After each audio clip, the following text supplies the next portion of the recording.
दोस्तों नमस्कार, मेरा नाम प्रशांत कुमार है। आप हमें जानते हैं और आज हम वीडियो बना रहे हैं वो हमारा विषय है संवैधानिक संस्थाएं, भारत का संविधान, एक व्यक्ति का मौलिक अधिकार, आर्टिकल 19(19)(a। ठीक है, अभी मेरा निवेदन आपसे ये है कि इस वीडियो को आप पूरा देखिएगा। सवाल है कि जो एक लोकतंत्र होता है, भारत एक डेमोक्रेटिक कंट्री है, भारत एक लोकतंत्र है और विश्व के सबसे बड़े और सबसे जीवंत लोकतंत्र है। तो लोकतंत्र में यदि कोई भी संवैधानिक संस्थाएं, न्यायपालिका को थोड़ा हम इससे अतिरिक्त रखते हैं, न्यायपालिका, तो संवैधानिक संस्थाएं मेरे दोस्त वो आलोचनाओं से परे कैसे हो सकता है? जब लोकतंत्र है, इस संविधान ने हमें आर्टिकल 19 के तहत बोलने की आज़ादी दी है, तो लोकतांत्रिक संस्थाओं में इस लोकतंत्र में यदि संवैधानिक संस्थाएं की अकाउंटेबिलिटी, रिस्पॉन्सिबिलिटी यदि जीरो हो जाएगी तो वो लोकतंत्र मुझे नहीं चाहिए दोस्त। वो लोकतंत्र आपको मुबारक है। हम प्रयास कर रहे हैं कि हमारे लोकतंत्र में जो बाबा साहब अम्बेडकर के द्वारा हमें अधिकार दिया गया है, संविधान जो हमें अधिकार देता है, तो अपने हक की बात तो करेंगे ना, अपने आवाज़ को तो उठाएंगे ना। यदि लोकतंत्र में संवैधानिक संस्थाएं परफॉर्म करना छोड़ देंगी, जो भी संस्थाएं हो संवैधानिक संस्थाएं, उस पर सवाल तो उठेंगे, बहुत सारे सवाल उठेंगे और सवाल उठाना मेरा व्यक्तिगत अधिकार है, मेरा मौलिक अधिकार है।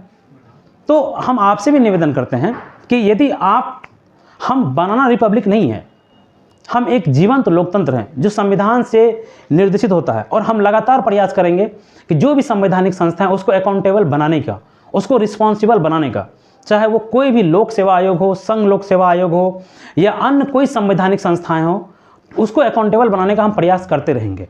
ठीक है। और देखो, आप लक्ष्मीकांत पूरा पढ़ लेते हो, आप संविधान पढ़ लेते हो यार, प्रीलिम्स के लिए, मेंस के लिए, बट आप अपने अधिकार के प्रति आवाज़ नहीं उठाते हो। यदि आप आवाज़ नहीं उठाओगे, आप बोलोगे नहीं, तो ये बताओ, यदि यही हमारे संविधान निर्माता, जब देश हमारा आज़ाद नहीं हुआ था, देश हमारा गुलाम था, अगर वो भी यही सोचते और आवाज़ नहीं उठाते, उन्हें यदि जेल का डर होता, उन्हें यदि किसी अन्य चीज़ का डर होता, नोटिस का डर होता, जेल का डर होता, डंडे का डर होता, तो फिर देश हमारा आज़ाद नहीं होता ना।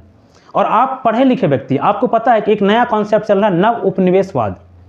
तो क्या नव उपनिवेशवाद ये किसी देश के द्वारा किसी देश पे ही हो सकता है क्या? जैसे चाइना के द्वारा कराया जा रहा है या अमेरिका के द्वारा किया जा रहा है, क्या ये अपने देश में कुछ, जो हमारे देश में अभी क्या हो रहा है, के शेप रिकवरी उसको कहा जाता है, अमीर व्यक्ति और अमीर हो रहा है, गरीब व्यक्ति और गरीब हो रहा है।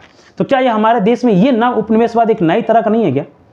यदि संवैधानिक संस्थाएं अपने आलोचनाओं के परे हो जाएगा, वो अपनी अकाउंटेबिलिटी और रिस्पॉन्सिबिलिटी को कम कर देगा, वो जनता के सवालों का जवाब नहीं देगा, वो मीडिया में आके प्रेस कॉन्फ्रेंस नहीं करेगा, सवालों को नहीं लेगा, तो क्या एक नए तरह का नव उपनिवेशवाद की तरफ इशारा नहीं करता है क्या? नहीं, ये कुछ सवाल है हमारा मन में, हम सवाल पूछ रहे हैं, आप लोग को सोचने के लिए दे रहे हैं। फिर हमारे इसे पढ़ने का क्या फ़ायदा जब हम सवाल ना पूछ सके, हमारी संवैधानिक संस्थाएं हमें सहूलियत ना दे सके, वो अपने सहूलियत के लिए हमें सजा दे, तो फिर वो लोकतंत्र कैसा?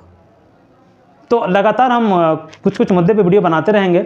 ये संविधान हमें अधिकार देता है सवाल पूछने का, और यहाँ तक कि न्यायपालिका का भी। न्यायपालिका हमारा जो हाई कोर्ट है या हमारा सुप्रीम कोर्ट है, वो अभिलेख न्यायालय है। अगर या तो आप उसकी बात को नहीं मानते हैं तो आपके ऊपर कंटेम्प्ट ऑफ कोर्ट हो जाता है। लेकिन उनके फैसले से भी, हम हाई कोर्ट के फैसले से भी और सुप्रीम कोर्ट के फैसले से भी हम कह सकते हैं कि हम इस फैसले से सहमत नहीं हैं।